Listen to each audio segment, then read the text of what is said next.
Hello বন্ধুরা, আমি তন্ময় আর তোমরা দেখছো আমার চ্যানেল ভ্যাগাবন্ড তন্ময়। আমাদের ইটানগর যাত্রার তোমাদের সকলকে স্বাগত। কোচবিহার থেকে ইটানগর যাত্রার বিভিন্ন বিবরণ এবং সাথে সেখানে থাকার এবং ঘোরারও সমস্ত বিবরণ আমি তোমাদের সাথে শেয়ার করে নেব আমার এই ভিডিওতে। এর আগের ভিডিওতে আমি তোমাদের সাথে শেয়ার করে নিয়েছি আমার কোচবিহার যাত্রার সমস্ত বিবরণ। কেউ না দেখে থাকলে আই বাটনে গিয়ে সেই ভিডিওটা দেখতে পারো। সারাদিন কোচবিহারের নানান জায়গা দর্শন করে আমরা সন্ধ্যে 7টার মধ্যে চলে এলাম নিউ কোচবিহার রেল স্টেশনে।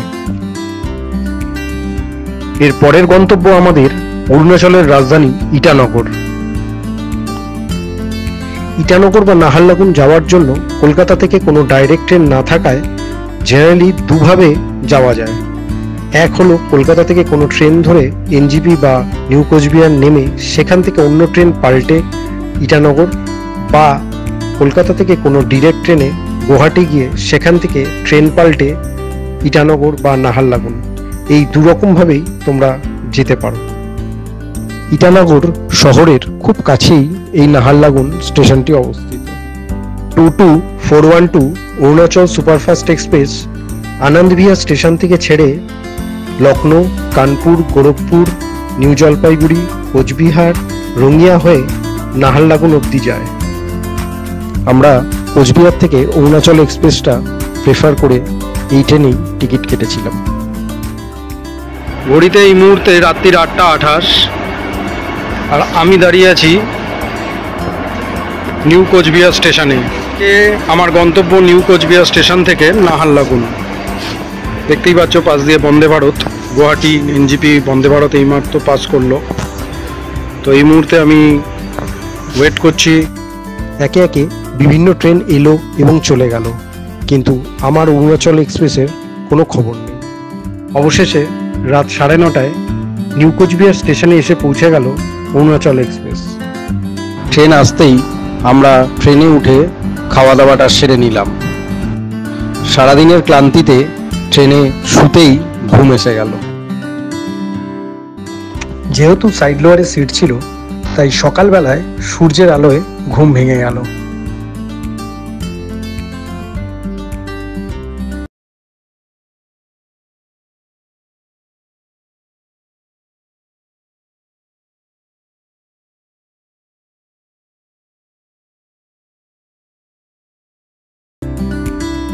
রাঙাপাড়ার পরেই ছিল আসাম এবং অরুণাচলের বর্ডার স্টেশন হারমতি। এই হারমতি স্টেশনটি থেকেই লাইনটি দুদিকে ডিভাইড হয়ে গেছে।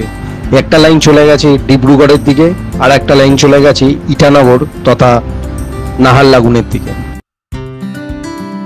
হারমতি থেকে নাহারলাগুন পুরো রাস্তাটাই ছিল প্রাকৃতিক সৌন্দর্যে ভরা। দুই একটা ছোটখাটো স্টেশন ক্রস করার পরে আমরা অবশেষে এসে পৌঁছে গেলাম আমাদের আজকের গন্তব্যের শেষ স্টেশন নাহারলাগুন। চারিদিক পাহাড়ে ঘেরা একটি ছোট্ট স্টেশন ইটানগরের নাহারলাগুন। বিশাল আকৃতির পাহাড় কেটে কেটে এই স্টেশনটি তৈরি হয়েছে, সেটা স্টেশনে নামতেই বুঝতে পারলাম।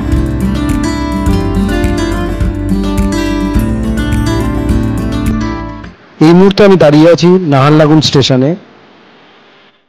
2014 সালে উদ্বোধন হয় হারমতি থেকে নাহারলাগুন পর্যন্ত রেল লাইনটি।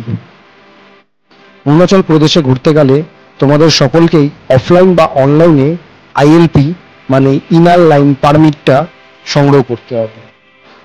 অনলাইনে এই ফর্মটি ফিল আপ করার জন্য তোমরা অরুণাচল প্রদেশের আইএলপি ওয়েবসাইটে গিয়ে একটি ফর্ম পেয়ে যাবে, যেখানে তোমাদের হোটেল, কতদিন থেকে কতদিন থাকবে, কোথায় যাবে, প্রত্যেকটা বিষয় যথাযথভাবে ফিল আপ করে এবং তার সাথে তোমাদের নিজেদের ছবি দিলেই এই ফর্মটি ফিল আপ হয়ে তোমরা অনলাইনে পারমিশন পেয়ে যাবে। তো বলেই ম্যাক্সিমাম লোকই অনলাইনে প্রেফার করে। আমাদের আইএলপি যেহেতু অনলাইন ছিল তাই আমরা রেল স্টেশনে নেমেই চেক আউটের ঠিক মুহূর্তে সিকিউরিটির ওখানে আইএলপি শো করিয়ে অরুণাচল প্রদেশে প্রবেশ করে গেলাম। চারিদিক পাহাড় দ্বারা বেষ্টিত একটি ছোট্ট স্টেশন নাহারলাগুন। এই স্টেশনটি মূলত অরুণাচল প্রদেশের রাজধানী ইটানগরের খুব নিকটে হওয়ায় ম্যাক্সিমাম লোক যারা ট্রেনে যাত্রা করে অরুণাচল প্রদেশ আসে তারা এই স্টেশনটিকে বেছে নেয়। স্টেশনের বাইরেটা বেরোলেই তোমরা পেয়ে যাবে বিভিন্ন শেয়ার অটো বা চারচাকা গাড়ি, যেটা করে তোমরা অনায়াসে পৌঁছে যাবে রাজধানী ইটানগরে। সেরকমই একটি চারচাকা গাড়ি বুক করে আমরা হোটেলের উদ্দেশ্যে যাত্রা শুরু করলাম। আমরা নাহারলাগুন শহরের হোটেল রাজহান্স অনলাইনে বুক করে রেখেছিলাম। গাড়ি কিছুক্ষণের মধ্যেই আমাদের হোটেলের কাছে পৌঁছে দিল। আমরা নাহারলাগুনে হোটেল রাজহান্সে উঠেছিলাম। এই হোটেলটি নাহারলাগুন এবং ইটানগরের মধ্যবর্তী অঞ্চলে অবস্থিত। এখানে নন এসি এবং এসি দু রকমের রুম অ্যাভেলেবেল থাকে, তোমরা চাইলেই এখানে উঠতে পারো। আমাদের নন এসি রুম ছিল এবং প্রত্যেক দিন 1000 টাকা পড়েছিল। এই হোটেলে লাঞ্চ এবং ডিনার দুটোরই ব্যবস্থা আছে।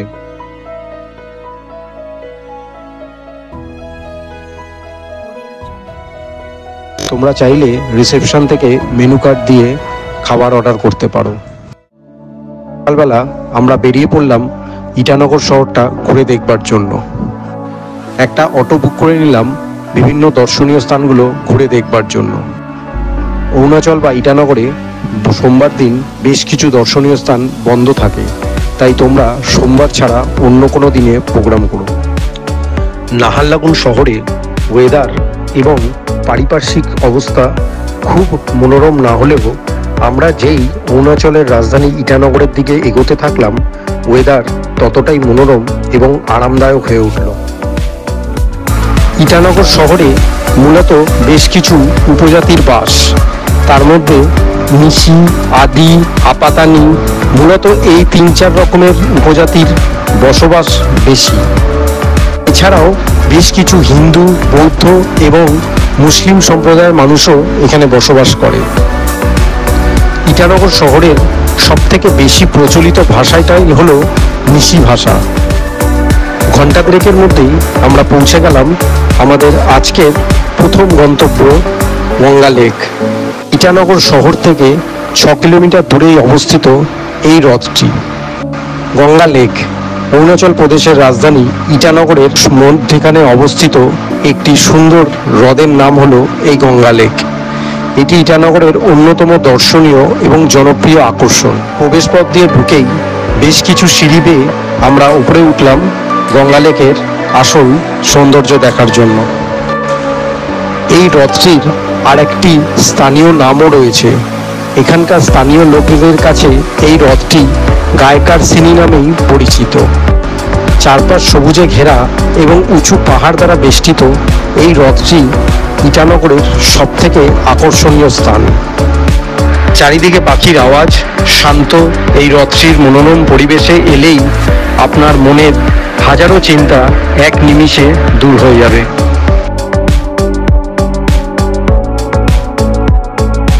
এই লেকের প্রবেশ মূল্য মাত্র 20 টাকা এবং বাচ্চাদের জন্য সেটি 10 টাকা।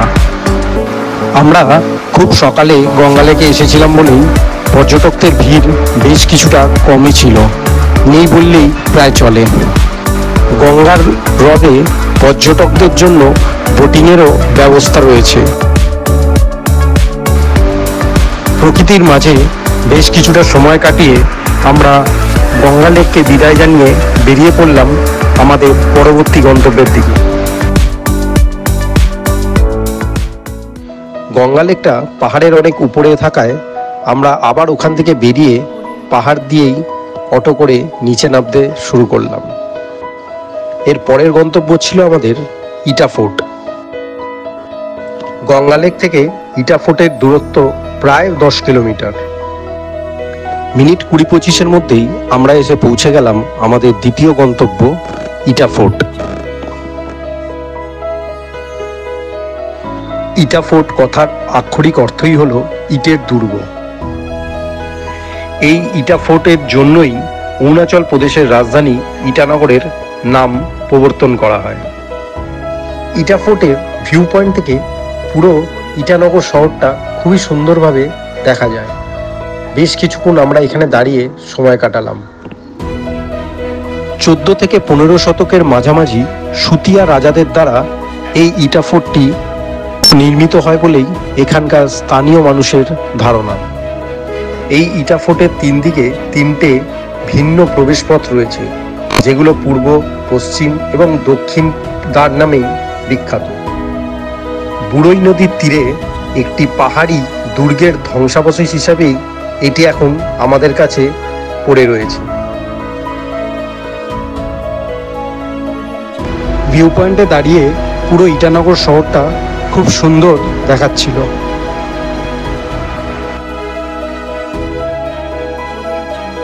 বেশ কিছুক্ষণ সময় কাটিয়ে আমরা বেরিয়ে পড়লাম আমাদের পরবর্তী গন্তব্যের দিকে।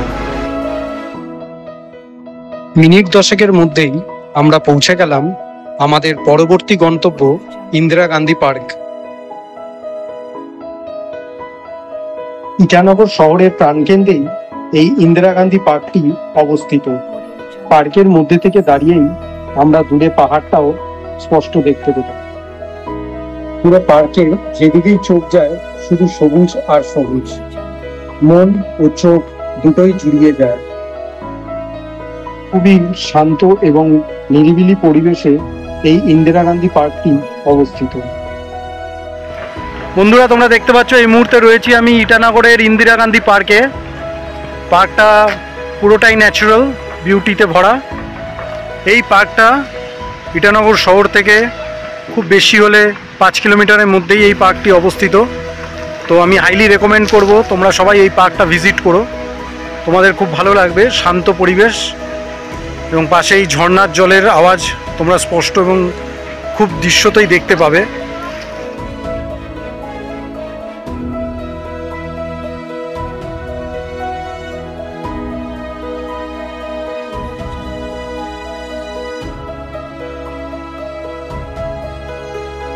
বেশ কিছুটা সময় কাটিয়ে আমরা বেরিয়ে পড়লাম আমাদের পরবর্তী গন্তব্যের দিকে।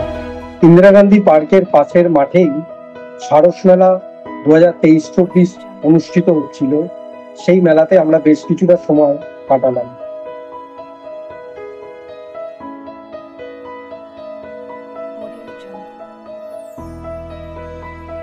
নর্থ ইস্টের বিভিন্ন রাজ্যের বিভিন্ন বিখ্যাত এবং আকর্ষণীয় জিনিসের স্টল এই মেলাতে মূল আকর্ষণ ছিল। বিভিন্ন খাবার দাবার, বিভিন্ন সাজসজ্জা এবং আসবাবপত্রের প্রচুর সামগ্রী এই স্টলে দেখা যাচ্ছিল।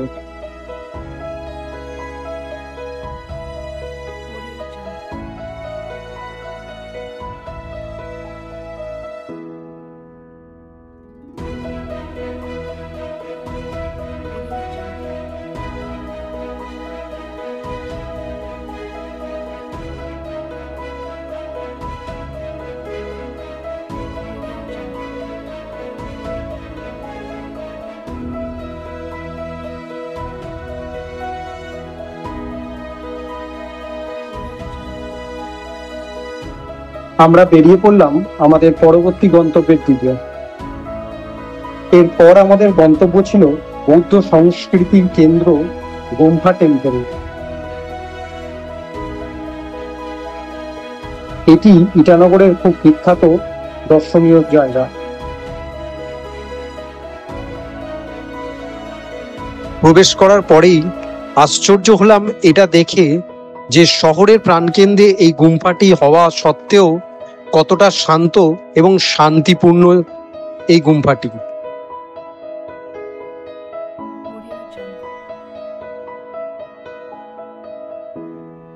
আমরা পড়ন্ত বিকেলে এই গুম্ফায় এসেছিলাম, তাই সূর্যাস্তের সময় এক অপরূপ দৃশ্য আমাদের চোখে ধরা পড়ল। গুম্ফাটি যেরকম সুন্দর এরকমই কোলাহল মুক্ত, তাই জায়গাটা অনেক উঁচুতে এবং পাহাড়ের অনেকটাই উঁচুতে হওয়ায় এখানে ঠান্ডা বাতাসেরও আভাস পেলাম। গুম্ফাটি যথেষ্ট পরিষ্কার পরিচ্ছন্ন এবং খুব ভালোভাবেই মেনটেন করা হয় তা আমরা গিয়েই বুঝতে পারলাম। অসাধারণ লোকেশন এবং সুন্দর পরিবেশে এই গুম্ফাটি অবস্থিত।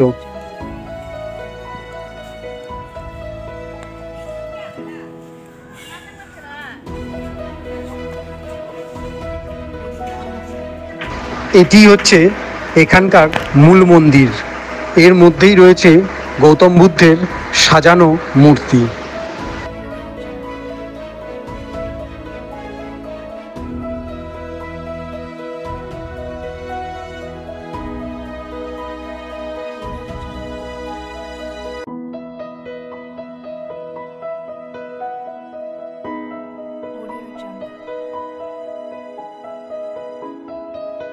বাইরের দিকেও রয়েছে গৌতম বুদ্ধের একটি আবক্ষ মূর্তি।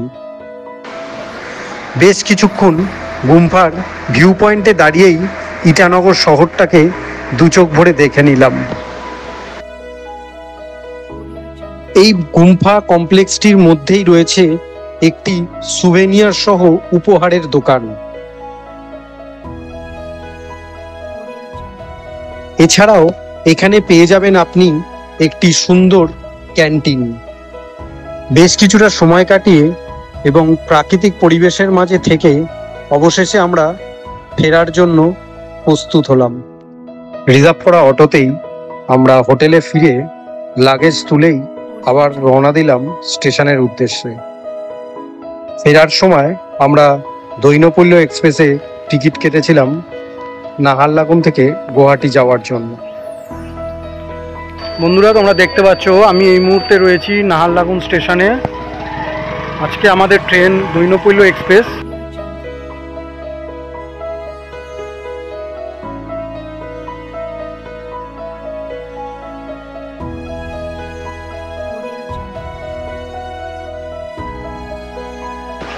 রাত 8:25-এ দৈনপল্য এক্সপ্রেস নির্দিষ্ট সময়ে স্টেশন ছেড়ে দিল এবং আমরা ইটানগরকে বিদায় জানিয়ে গুয়াহাটির উদ্দেশ্যে যাত্রা শুরু করলাম।